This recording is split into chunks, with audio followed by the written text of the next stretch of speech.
En primer lugar, quiero agradecer la invitación para estar acá con ustedes, a los organizadores de este evento, y pues con los 15 minutos aproximadamente que tenemos para exponer, dividí mi exposición en dos grandes rubros, dos grandes apartados, y ahora con el que me sugieren pues es un tercer apartado, así que pues va a ser una exposición más telegráfica de lo que me habían planteado en 15 minutos, así que seguramente me voy a pasar unos minutos más, unos 20 minutos máximo.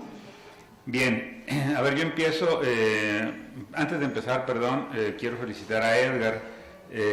¿Por qué? Porque aunque parezca una exageración, un buen número de colegas universitarios que se dedican al análisis del problema de la inseguridad pública en México, normalmente andan en la estratosfera. ¿En qué sentido? En que, bueno, algunos hacen análisis tan particulares como, por ejemplo, el sistema judicial, ¿no? Lo corrupto, inepto, etcétera, etcétera, que es el sistema judicial, o el sistema policíaco, ¿no? O bien el sistema carcelario, etcétera. Y bueno, todos sabemos que ahí permea corrupción, ineficiencia, prepotencia, violaciones a los derechos humanos, etcétera, etcétera. Y otros más pues se dedican al Estado, a lo que Edgar llamaba acá las capacidades institucionales, es decir, de las instituciones del Estado mexicano, y se quedan en el Estado. Unos pocos más se acuerdan que en México hay una sociedad también, ¿no?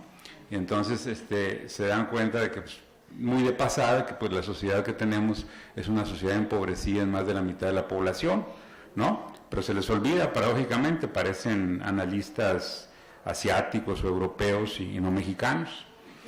Entonces, Edgar en su breve presentación amalgamó una serie de puntos que normalmente no aparecen en estos colegas, o porque hacen estudios muy micro, ¿no? Las prisiones, y a veces las prisiones en el DF y en el Estado de México, y se les olvida el resto del sistema penitenciario, carcelario en México, y otros son estudios macro, pero estudios macro en donde, como les digo, a veces aparece el Estado, la sociedad, Estados Unidos por ahí como que no es muy importante, o a veces es muy importante, pero no se dan cuenta o no quieren recuperar algo que son problemas nacionales estructurales. Acá Edgar mencionaba pues la pobreza, el desempleo, la desigualdad, ¿no?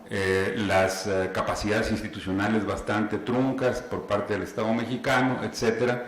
Y en ese sentido, bueno, si algún colega por ahí de los que conozco me oye, no le va a gustar lo que digo, yo creo que Edgar haría mejor función dentro de la academia que como defensor de los derechos humanos, porque es más preciso que muchos de ellos.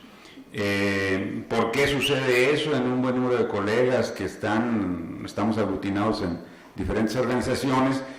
Pues algunas veces porque particularizan tanto el enfoque, la investigación, que se les olvida la totalidad social, cómo funciona, ¿no? O en algunos otros casos porque hay una especie como de autocensura, para no decir por lo evidente, y recuperarle y darle el peso en el análisis específico que hacen. Entonces a mí me parece muy gratificante haber oído a Edgar, porque en más de una ocasión, en discusiones con otros colegas, cuando uno insiste en la importancia del contexto socioeconómico desastroso que vive México, les parece que es una exageración, y algunos sostenemos que este contexto socioeconómico de 55 millones de pobres y pobres extremos es un ejército de reserva para el crimen organizado y para el crimen común, para la criminalidad común. Pero ¿qué estamos planteando? No es criminalizar a los pobres, es decir, si todos los pobres de México se decidieran levantarse, no habría fuerzas armadas y policías que pudieran contenerlos. Estamos diciendo sencillamente que con 1% de los 55 millones, allí tiene el crimen organizado y el crimen común un ejército de reserva, ¿no? Entonces hay que atacar precisamente esas condiciones socioeconómicas que permiten la reproducción ampliada a nivel de la sociedad de esta situación de pobreza extrema y pobreza común, llamémosle así. Pero también, por supuesto, hay que trabajar en el Estado, ¿no? Y a veces se les olvida el Estado y también se les olvida los Estados Unidos, ¿no? La importancia y responsabilidad de Estados Unidos tiene en la estrategia básicamente represiva que tiene la estrategia de Calderón y de los gobiernos anteriores. Bueno, dicho esto, voy a de alguna manera complementar algunos puntos que señaló Edgar y a tratar de profundizarlos, porque yo les doy 3 conclusiones generales que hay a lo largo de mi exposición. La primera, que México ha vivido una tragedia nacional a partir de estos 6 años de estrategia calderonista básicamente represiva. Suena exagerado, pero les voy a dar los datos y ahí ustedes saquen las conclusiones. La segunda conclusión es que todo indica que con respecto a la estrategia criminal futura de Peña Nieto va a ser más de lo mismo, pero también les voy a proponer indicadores para que vean ustedes si se sigue por allí o hay cambios sustanciales.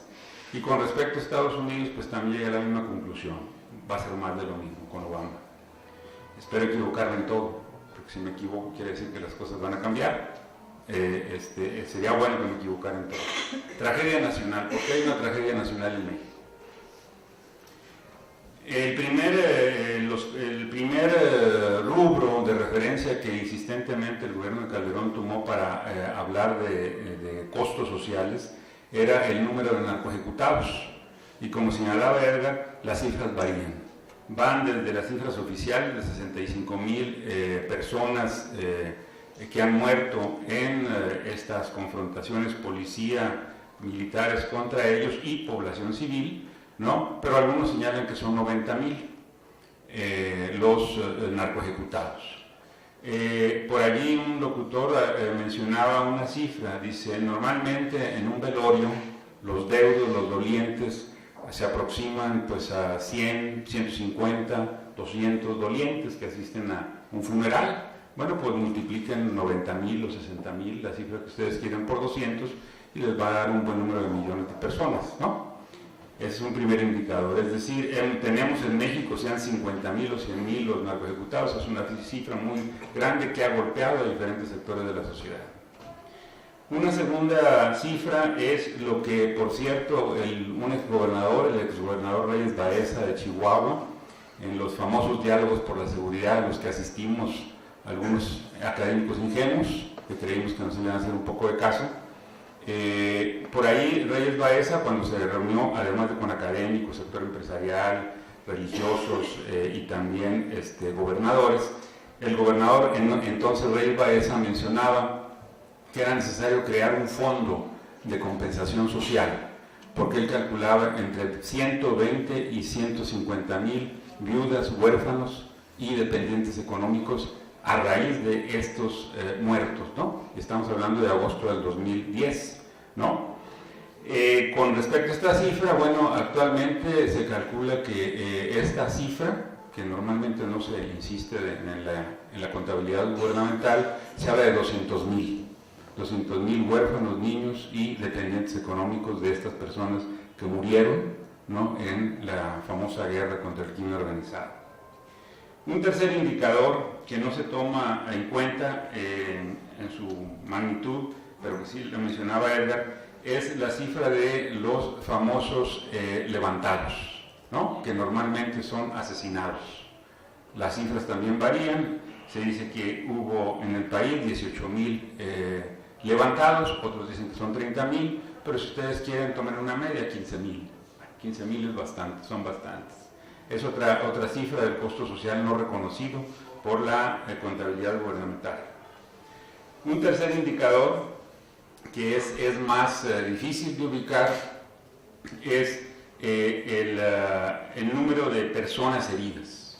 Es decir, desde aquellos que sufrieron un accidente, una herida no incapacitante, ¿no?, hasta aquellos que sufrieron heridas que los dejaron incapacitados físicamente, es decir, paralíticos o gente que ya no puede reincorporarse a la vida económica y social de forma normal. Ese es un número indeterminado, hasta donde yo sé no hay contabilidad, ¿no? Pero a lo mejor estoy equivocado. Un cuarto indicador, que es todavía más difícil y subjetivo para poder ubicar, es los miles y miles de niños, adultos y ancianos psicológicamente lesionados, ¿no? Sí, ¿hay alguna contabilidad? Que yo lo sepa, tampoco lo hay. Pero lo cierto es que, les doy un dato, el exsecretario de Seguridad, de Salud, federal, el doctor... ¿Perdón?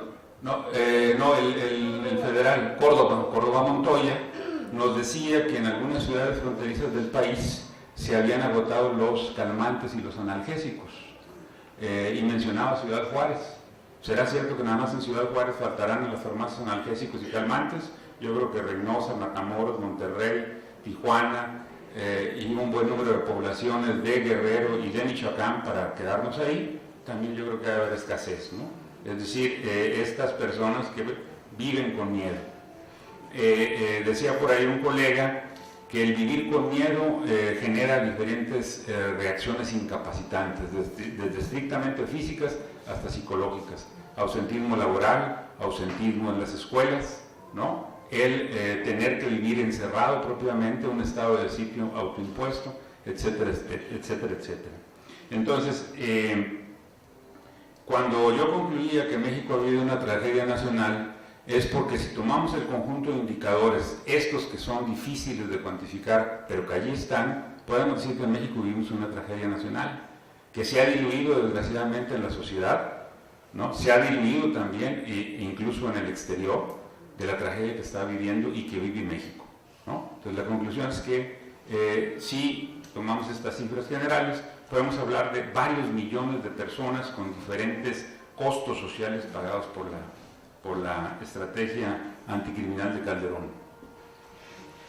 Se ha insistido en que el nuevo presidente Peña Nieto va a cambiar la estrategia anticriminal. Yo soy muy escéptico, ¿no? Bastante escéptico. ¿Qué quiero decir con esto? Que básicamente creo que va a ser más de lo mismo. Sin embargo, les propongo a todos ustedes que usen 3 indicadores analíticos generales. El primer indicador analítico general es si seguimos construyendo más prisiones, ¿no? En México tenemos entre 240 y 245 mil presidiarios.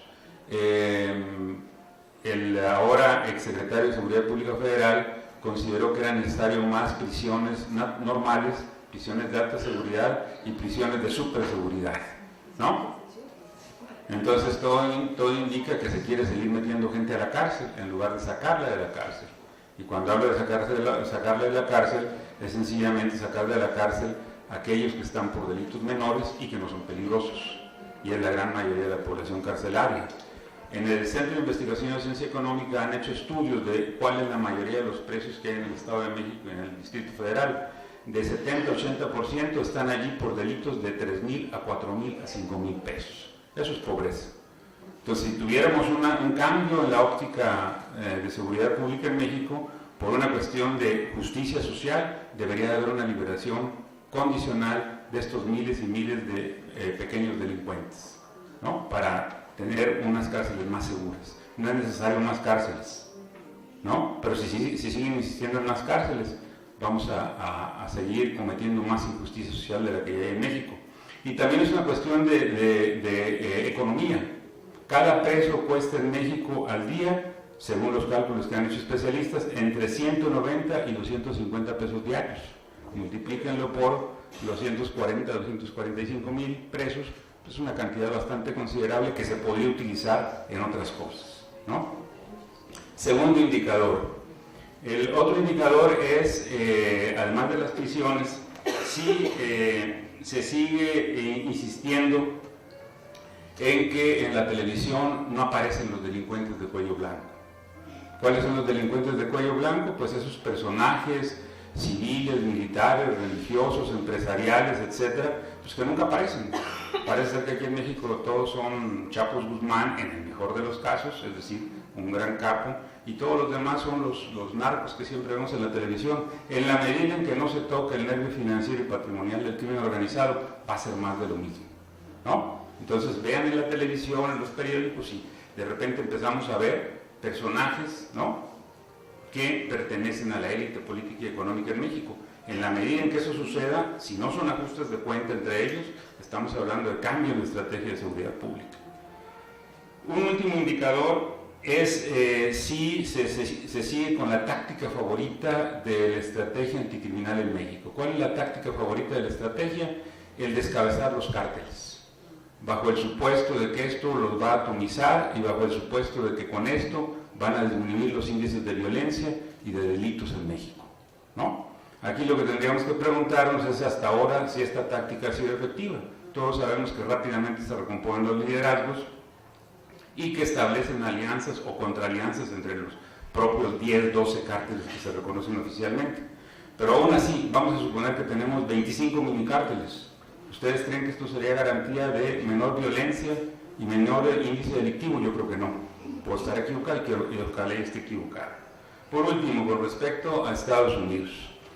En el caso de Estados Unidos se ha hablado de que la iniciativa Mérida 2, ¿no?, es una iniciativa que hay que actualizarla y que básicamente debe estar dirigida a sanear y a capacitar mejor al Poder Judicial, combinado con mayor asistencia en adiestramiento y en algún equipo específico para las policías y los militares en México, ¿no? En la medida en que la iniciativa Mérida tenga esa perspectiva y no algo que señalaba Edgar, que se dé preferencia a el sistema preventivo de delitos, al sistema de rehabilitación de drogadictos, al sistema de rehabilitación real de nuestros presos, vamos a seguir en lo mismo, ¿no? Hay una frase que en términos de sociología militar algunos utilizamos, y lo utilizaban por supuesto los estrategas militares en Vietnam y en Indochina, los franceses, ¿no?, que decían, recuperaban al revés aquella frase de Mao Zedong, que decía: la guerrilla va a vivir en la medida en que tenga agua, es decir, tenga apoyo popular. Hay que quitarle el agua a la guerrilla para que ese pez se vuelva pescado, es decir, lo podamos capturar. En la medida en que se prevalezcan las condiciones socioeconómicas tan desastrosas que hay en México, en esa medida difícilmente vamos a poder reducir la violencia y el índice delictivo. No estoy planteando sueños de que vamos a eliminar la delincuencia profesional o común, existe en todo el mundo, pero lo que se trata es de reducirlo a un problema de seguridad nacional que hay en México, a un problema de seguridad pública. Muchas gracias.